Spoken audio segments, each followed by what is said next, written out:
ఎవరో common sense లేని వాళ్ళు మాట్లాడినట్టు మాట్లాడతావేంటి? అది కాదండి. పార్వతి, నువ్వు అన్నమాట చాలా తప్పు. అది ఒప్పుకోకుండా సమర్థించుకోవాలని చూడకు. ఇలాంటి మాటే నా గురించి ఎవరైనా అంటే నువ్వు భరించగలవా మామ్? చంప పగల కొడతాను. ఇదే కోపం అవతల వాళ్ళకు కూడా వస్తుంది. వాళ్ళు వినట్లేదు కదా. అంటే ఇంకా నువ్వు అన్నమాట కరెక్టే అనుకుంటున్నావా? మీరు నా మాటని సరిగ్గా అర్థం చేసుకోవట్లేదు. నీకు చెప్పడం కంటే నోరు మూసుకొని వెళ్ళడం బెటర్.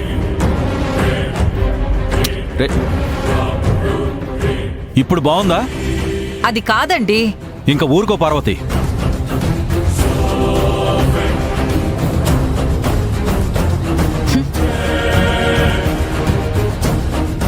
ఆనందిని ఒక్క మాట అంటే చాలు తండ్రి కొడుకులు అస్సలు ఒప్పుకోరు. దాని పీడ ఎప్పుడు వదులుతుందో ఏమో.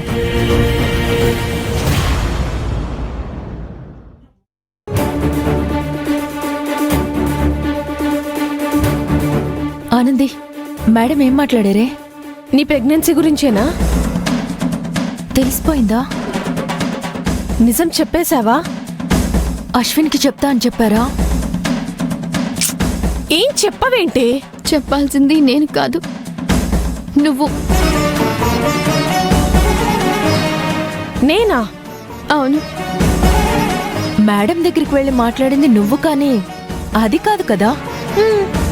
కానీ మేడం గారు అడిగింది నీ గురించే. ఏంటి నువ్వు అనేది? నా గురించి అడగడం ఏంటి? నువ్వు అశ్విన్ని ప్రేమించినట్టుగా సౌందర్య కూడా ఎవరినైనా ప్రేమిస్తుందా అని అడిగారు.